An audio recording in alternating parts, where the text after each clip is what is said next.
Hello everybody. Today is Sunday, April 10th, 2022. My name is Tran and I'm glad that you're able to join me today. This is the first video that I'm making about my experience and journey with pancreatic cancer. And I hope this video is going to be helpful for you or someone you know who's going through the same journey with this disease. I was asked early on by my friends and family, how did I know that I had pancreatic cancer?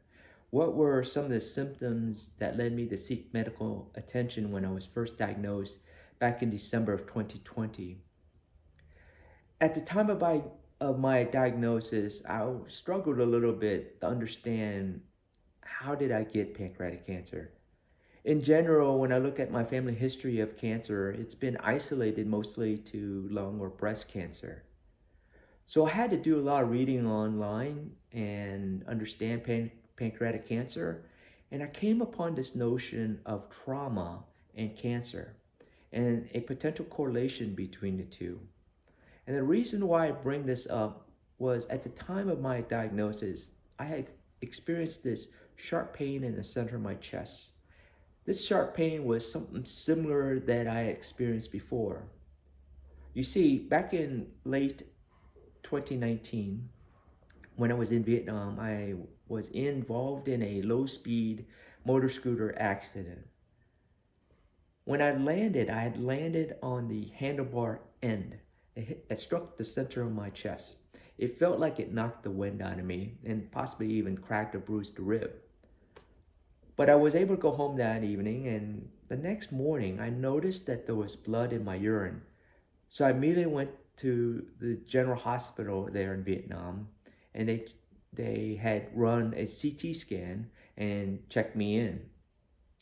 The radiologist report came back that showed that there was no broken ribs or cracked rib, but certainly there was internal bleeding around the center of my chest and around the pancreas area. But the view was obscured because of the internal bleeding. So for the next 3 or 4 days, I was given fluids and medication, and afterwards I was discharged. And I felt fine for the next few months.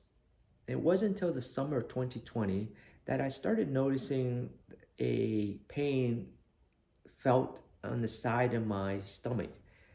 And I went to the local doctor. And the local doctors in Vietnam are great. You can go see them fairly quickly without an appointment and very inexpensive.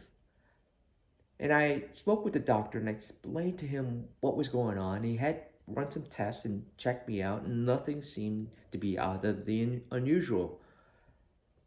And he suggested I drink some fluids, and potentially, if it was kidney stones, it would pass. Well, I did that for the next few months, and nothing really improved that much. And by October, November timeframe, there was some bloating that I was experiencing, and a feeling of fullness, and also some constipation issues, but no pain to report at this time until early December of 2020, when I had this sharp pain in the middle of my back. So I went back to the doctor again, and he had me do a CT scan and run some blood work. Well, the radiologist report came back and showed that there was a suspicious mass around my pancreas, and it looked of like a tumor in nature. And also, the blood work came back with this cancer marker called CA19-9, and it was elevated to over 1,000. That number is normally less than 37. So the doctor recommended that I go see a specialist oncologist. So that was how I learned that I had pancreatic cancer. And again, I think it was related to the fact that I was in a traumatic accident to the pancreas area. And I hope this video was helpful for you or someone you know who might be going through the same experience with pancreatic cancer. I look forward to speaking with you again soon and sharing more of my experience with this disease.